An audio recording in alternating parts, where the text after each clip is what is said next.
แม่พี่น้องพ้องปายเพื่อนสุคนเนาะ FT ทางช่องแอดภูมิพารวยOfficial เนาะมื้อนี้แอดภูมิก็สิมาตามแนวทางพี่น้องเนาะสำหรับลาวพัฒนาเนาะครับเนาะงวดวันที่23เด้อพี่น้องเด้อ23เมษายนเนาะ69พี่น้องสำหรับหวยลาวพัฒนาเนาะครับเนาะแอดก็บ่ได้ลงแนวทางมาหลายงวดแล้วเนาะพี่น้องสำหรับแนวทางเนาะพี่น้องเนาะก็ลงให้แต่ในบ้านเขียวเนาะใครสนใจแนวทางอื่นก็แอดไลน์ไปทางบ้านเขียวเลยเนาะครับเนาะ20 บาทต่อเดือนพี่น้องสนใจแนวทางอื่นก็แอดไลน์ไปได้เด้อครับเด้อค่าบ้าน20 บาทต่อเดือนพี่น้อง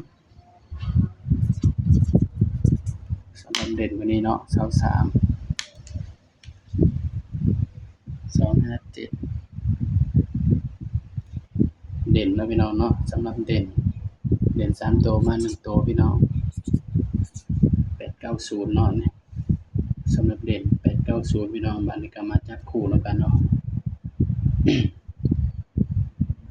เด่น9เนาะพี่น้อง91 92 93 81 82 83แต่ว่า0มาเนาะนี่เนาะพี่น้องสำหรับแนวทางเนาะครับเนาะแอดภูมิมักมี02อันนี้คือแอดมักเด้อพี่น้องเด้อพี่น้องอาจสิมักบ่คือกันเนาะครับเนาะสำหรับเด่น9พี่น้องเด่น9กับ0เนาะ8คือตัวรองพี่น้อง